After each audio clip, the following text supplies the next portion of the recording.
We were just going up and down Southall, Hounslow, just giving out flyers for this new song that we done. We were all at Juggy's house, we found out it was number 12, and 2 days later we were walking by Radio 1, and our manager got called saying we're going to be on Top of the Pops. A very warm welcome to the Global Indian Creatives Podcast. The place where we bring you stories from some of the most influential names in the creative industries. If you are enjoying our series, we'd love for you to leave us a rating and hit subscribe so you never miss an episode. This week, we're thrilled to be joined by British Indian music producer Rishi Rich, acknowledged as one of the trailblazers of the British Asian music scene. Rishi has helped shape the careers of many music stars like Jay Sean, who we had the pleasure of speaking to in a previous episode. Rishi's blend of bhangra, Hindi remixes and fusion of Asian music with R&B saw him become a pioneer of British Asian music and being recognised internationally. I remember when the songs Dance With You and Eyes On You came out. We used to listen to them all the time. They really took the scene by storm. In this conversation, Rishi opens up about his journey into the music industry. And we explore how he became a key figure in shaping British Asian music. You're a pioneer in the music industry, blazing a trail and creating a legacy for bhangra and Asian fusion music in the UK and internationally. So let's start from the roots. When you first sat down and thought, I'm going to do this and make a mark for British Asian music, what happened? What went through your mind and what did you think? It was more of a case of growing up in West London, learning Indian classical music. And I think throughout my teens, it was more of a case of getting to production and songwriting. And I mean, there was one memorable time, which was when I was in, I think I was around 21, and I was in central London and I went to a club. And I remember walking in the club and there was just all Indians in there, but they were playing hip hop and R&B. And I think I looked at my friend, I was like, why can't we have our music in central London clubs? Why does it have to be like exclusive nights or daytimers that as it was back then? So I remember kind of just working on this sound. And I think it's because of my mum. You know, growing up with just me and her, it was just me and her. And she had this love for like Elvis and the Beatles and then R.D. Burman and then Najma Akhtar and then the Sahotas and Achin. You know, it was like a real, like in my house, it was just one genre to another. So I think I just grew up with all these flavors. And I remember saying that that's what I want to do. I want to fuse my culture with music that I've grown up with. It's quite a big feat, isn't it, really? Were you worried that would people get on board? How did you just then start it up from that point? I wasn't worried at all. I didn't know what I was doing, to be honest. I was just working on this sound. I grew up, like, I think it was most of us at that age, you know, watching Top of the Pops, but as well as listening to R&B, hip-hop and Indian music and Punjabi music from the UK. So that was what was in my blood. You know, that's what I wanted to do. So I've never been classed as a Desi producer or, you know, it's always been like that British Asian fusion and started my own genre of music, which was just a mix of everything, really. I think it was a case of by the time Dance With You came out, I was kind of ready, but that was when I was 26, you know, so I had put music out before that. I remember I was in a group with Veronica when I was 20, and we were called VR1, and it was an R&B group. It was just an R&B group where I was on the keys and she was singing. And I remember performing at Asian nights and people just looking at us thinking like, who are you and what are you doing? Like, there was no response. So I kind of just really spent a lot of time in the studio, which I still do. But just perfecting my sound, because I think by the time Dance With You came out, I was like, I know this is my sound and this is something which no one can replicate because it's my culture. Dance With You, I remember really starkly, and that was kind of the pivotal moment where I think we were all in our homes like, yeah, this is British Asian music brought to us. Why do you think it was that moment and it created a shift and a change? Particularly, I remember that as feeling like this is a moment. What do you think it was that created that? Why do you think it resonated so much with people? I just think because we just were three normal guys, you know, from West London, where we could have been from anywhere, to be honest. No one really knew we were from West London, but It was a case of we just looked normal, we dressed normal, and I remember that whole period really well, when we did Dance With You. It didn't come out until I think 8 months after we did it, because we were just going up and down Southall, Hounslow, just giving out flyers for this new song that we done. And it was just me, Jay, and Juggy, we just did that. Then eventually we got signed because there was such a hype about it. Because I remember taking Jay down to Adelaide at the Asian Network and introducing him to Adelaide. Because me and Juggy had a song come out just before that called Najina. So that's when I kind of signed Juggy and literally got them on the track together. And I remember working with Jay for 2 years before anyone had even heard, and just working on music, which was his album eventually that came out. And introducing him to the radio stations. We invited a lot of people to the studio and we did showcases. So which is something which I think is such a great thing because, we had drinks and food and we just, me on the keys, Jay on the vocals, and we just sang. He just sang and we just performed. And I think people just really resonated with the fact that this is something which is really exciting. And I remember when Dance With You came out, we were all at Juggy's house, we found out it was number 12, and 2 days later we were walking by Radio 1 and our manager got calls saying we're going to be on Top of the Pops. And I think when I got that news, that's when I knew that actually, okay, now things are going to change because yes, we've had people on Top of Pops, and before us, obviously, I think it was Punjabi MC, which was amazing, and then we had Apache Indian as well, and Valley Sidhu, I think, went on Top of Pops. But I think with us, it was a case of we just had all these different cultures, and it was like a boy band, wasn't it? Really, without trying to be a boy band. Yeah.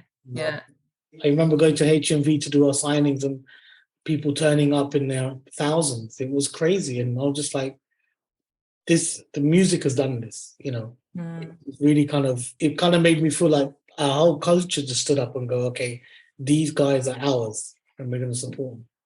It sounds like the whole cultural aspect, without it sounding obvious, that's really been at the forefront of everything you've been doing. That's been something that you've really wanted to bring out in your music. Yeah. Why is that? I think it's a case of because I've grown up learning Indian music. And I think Indian music and R&B just blend so well together because it's so soulful. And because I'm a musician as well, I have that knowledge of kind of intertwining different chords with its R&B, jazz chords with Indian chords. And I love sampling flute. So I used to know exactly what to do. I mean, Dance With You was just a beat, a bass, and a flute. But, the flute ran through the whole song. And that's something which I think I've always done. No matter what I've worked on, I've always put a hint of the fact that I'm Indian, whether you say it's Sikh, Punjabi, whatever. But the fact is that, and it's done in a tasteful way, so it's not in your face. And I enjoy doing that because I can do it, if that makes sense.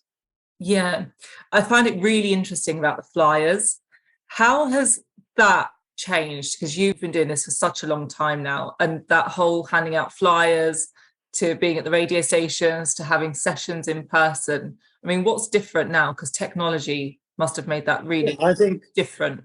Flyers are obviously going out and kind of promoting your music is now obviously on your phone now. Your flyer is your Instagram post or your Instagram story or your TikTok or your reel, or that's the equivalent really. Like I signed this new female artist and I was saying to someone in my team, I was saying to her that I'm going to put a showcase on, with her, and whether it's at the Jazz Cafe or something like that. Yeah. By all our media, Asian media, everyone, just to kind of see that, because I think that's, people still like that. People still, we all still go to concerts. We still go to watch live performances. The only difference is that there's not many showcases that are doing live performances for new artists. Bombay Bronx at the time, what Nihal used to do in Notting Hill was great because that used to showcase new artists. I think that is something which I want to still do. But, you've got to move with the times as well. But saying that, I just saw Craig David just doing this whole HMV signing tour, which is weird because he's pressed up CDs for his album and stuff. It's one of those things where I think things will come back around because I think people miss that one-on-one interaction with the artist or going to see an artist. The beauty now is that your music can reach anyone around the world instantly. And I say this about Dance With You. I don't know how it made it to India. I think it was a DJ who went there with the vinyl CD, and then they copied it and pressed it up, and it got sent in everywhere. And then it got into a movie and then MTV. You know what I mean? It was kind of like that's something which how music traveled. But now you've got your streaming services. A song comes out, everyone gets it. Yeah. Talking of your collaborations with Jay Shaw and Juggy D, you've successfully managed artists who have then become internationally acclaimed. How can, say, the third, fourth generation diaspora build on the power of collaboration and that legacy that you've created?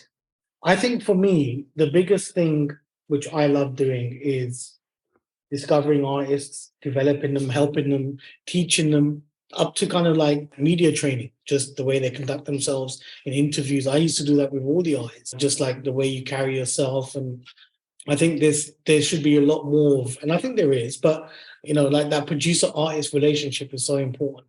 I find it such a beautiful thing, like picking up an artist just very raw, and then 2-3 years later, this artist just becomes a great artist and everyone knows. And that journey is what I'm about. And a lot of the times, as soon as they are kind of off, I kind of move on to someone else because they're on their way. The train is moving. So I think it's important. I think it's so important that if you're a producer, you have that relationship with your artist. And I think that's what me and Jay, and up to today, I mean, when we speak every other day if we need to, but we still have that mutual respect. I think with all my artists, to be fair, I speak to all of them all the time, and it doesn't necessarily mean I'm working with them. I speak to H every day, literally. Mumsy calls me for advice, and that's built because we molded each other as well. We went through everything together. So yeah, it's quite interesting. And you also talked about how Dance With You went to India and had an impact there, and you've lived in India and you've come back now. I mean, what's that bridge for you between India and here? Because obviously you've done loads of Bollywood and Hindi song remixes as well. How do you bridge that gap? I mean, India's changed so much. I lived there for 5.5 years. And like you said, I just got back. Well, in December, I got back. And I think it's a case of, it's a totally different way of working there. But the one thing I do know is that they respect the British sound a lot. A lot of the music there is built on our sound. If you see interviews of Honey Singh and Obacha, they'll always kind of link back to the UK British Asian sound, which influenced a lot of the artists in India.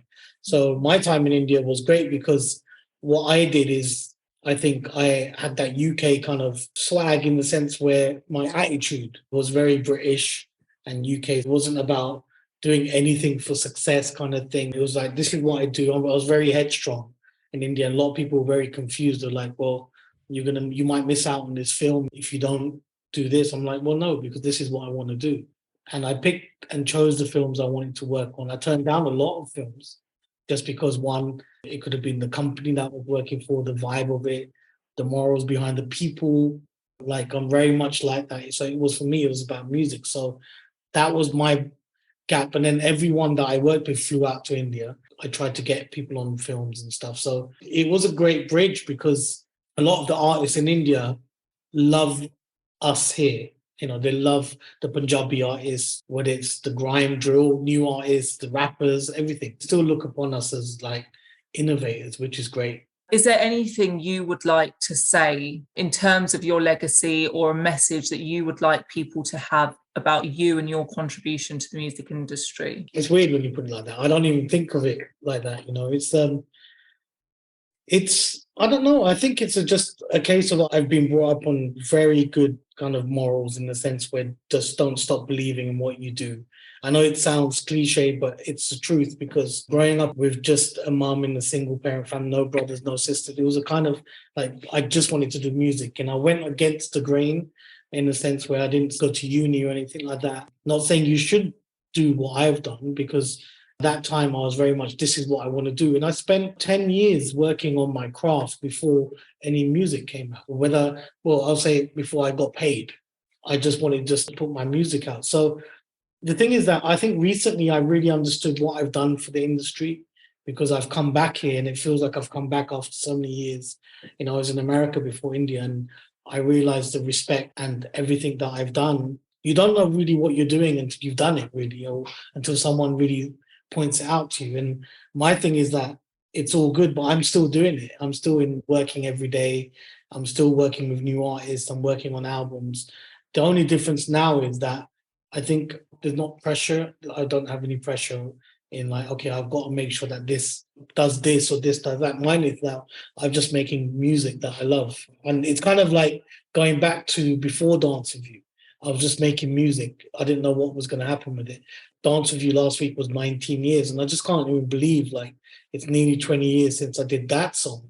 I remember the day I did it. I remember it very clearly. So for me, music has been this whole journey has been a beautiful thing because it's given me opportunity to kind of work on music, which is what I love, but also make the lives of other artists as well.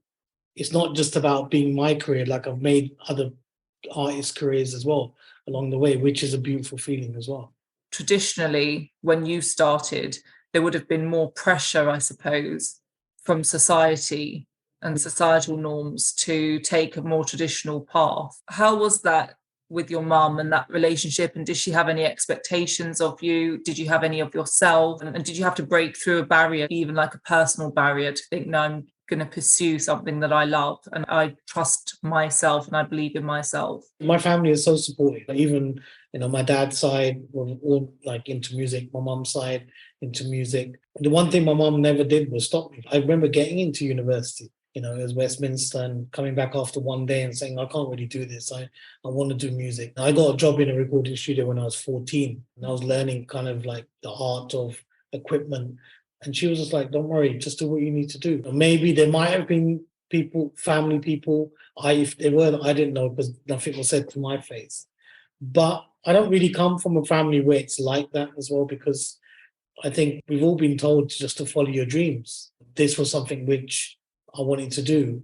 And the thing is that I think if it didn't work, I would have gone back. I've always wanted to be a lawyer as well. And I still want to study law at some point in my life. But I probably would have gone back to education and pursued something that I loved, whether it's law or something like that. Or otherwise, I was playing chess a lot, so I would love to be like a professional chess player and stuff like that. So I would have done something which is a little bit quirky as well. And I think my mum knew it anyway, because from the age of 3, 4, someone bought me a Casio keyboard and that was it. It was game over then. Well, like you said, you're still going.